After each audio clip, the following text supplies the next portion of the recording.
Hi, I'm Andrew Carter from the Centre for Cities, and today I'm joined by Dave Smith, Chief Executive from Sunderland City Council, and Ray Mills, partner from PwC. Many of our English mid-sized cities, the economies of those cities, have performed very well over the last decade. Indeed, the businesses in those cities have created thousands of jobs. But when we look at where those jobs were located, many of them were actually located on the edge of town, out of town locations, rather than in the city centre.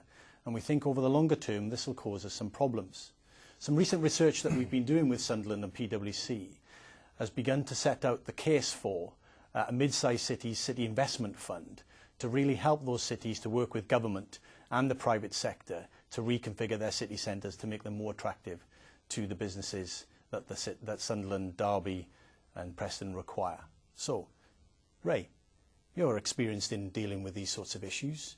Why do you think that mid-sized cities require additional policy support from government and elsewhere? Well, I mean, firstly, Andrew, I think you're absolutely right. I mean, a lot of the mid-sized cities have performed very well in recent years. Sunderland, my own hometown, grew, from 1998 to 2008 by 10.5%. The employment in the town, it's a fantastic performance, outstripped the national average. But, we're talking about the future today, not the past. And I think we've all seen the dislocation in the economy in the last few years. And I think it's true to say that it's hit the mid-sized cities harder than it has a place like London. And we've got to make sure that going into the future they're resilient and their economies are sustainable. I mean, again, Preston saw private sector jobs growth of 16%, and it's your point about the urban core, but a 3% decline in the urban core. Why is that? Well, there's a lot of reasons from policies that have been adopted over the last 10 or 20 years, but we can't afford to do that because as our urban core reduces in size and attractiveness to investors, it'll have a knock-on effect to the job creators in the periphery. So we have to do something about it. And creating a mid-sized cities investment fund, a fund focused on trying to help these cities reconfigure their urban core, improve their urban core. What are the kind of challenges and benefits of doing that? I think, let's start with challenges. There's always a challenge when you're trying to create new investment vehicles to address long-standing and pretty big issues for these cities. But we should be ambitious about this. The key thing about the proposition about a mid-cities fund is bringing together demand from a number of places to create scale.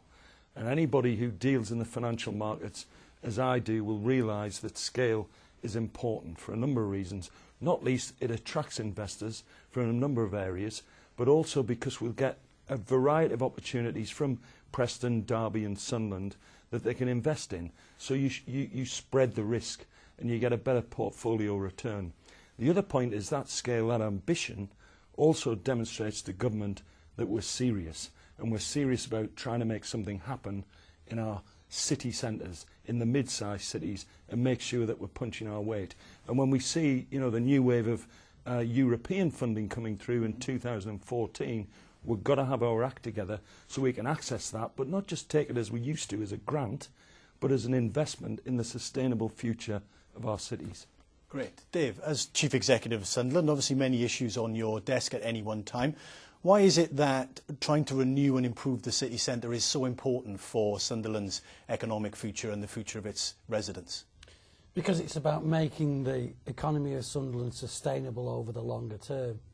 As the report indicates, the growth in Sunderland, both up to 2008 and indeed the level of resilience in the city at the moment, is largely based on advanced manufacturing and the automotive sector, which is highly productive and largely export-based. However, the sort of commercial and support services to support those industries are simply not in Sunderland at the moment.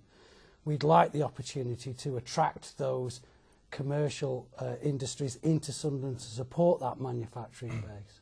Sunderland will always be a producer city. That's the history of Sunderland. It remains its core business.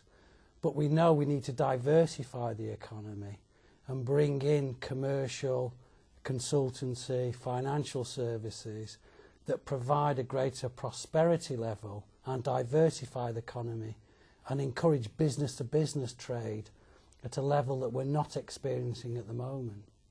And in the report, we've identified that the government's city deals process, which as you're aware, is currently focused on the core cities, but we're about to go to a second wave of cities beyond those larger ones. We've been quite explicit as saying that mid-sized cities such as Sunderland, as well as places like Derby and Coventry and cities like that, should be part of that deal. But what kind of proposition will you be asking to and talking to government around in relation to the city deals process?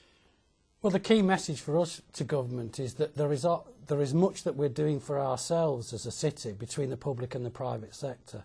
So the investments we've made already in infrastructure related to technology, superfast broadband, cloud technology, is all about making the city as a whole, and particularly the inner urban core, attractive to business. We need to extend that accessibility. We need to extend that infrastructure development to transport, to commercial property development, some of which we can and will do for ourselves. We're in the middle of developing a local asset-based vehicle that will unlock private investment alongside public investment of a scale that I don't think is anywhere else in the UK. But it's not enough. It's not enough to deal in and of itself with the size of the problems that we're facing in that city centre, as so well articulated in the report. So what we want from government is some support with that to match what we're doing, particularly around transport, particularly around skills development, and particularly in support of the actions we're already taking. So, Ray, when we looked at the work, when we did the research, we noticed that cities like Sunderland, Derby, Coventry, Preston, they had similar characteristics, both in the way that their economy was organised, but also some of the issues that they were facing. And one of the things we talk about is actually encouraging those cities and others to work together. Why is that important when we think about going forward? I think it's vitally important, because if the proposition here is to create a fund at scale in the hundreds of millions to invest in the potential of these mid-sized cities, that's going to involve some hard decisions about where you invest and when. If these cities can't work together, we're going to have a fund that never invests anywhere, and nobody's going to get the benefit.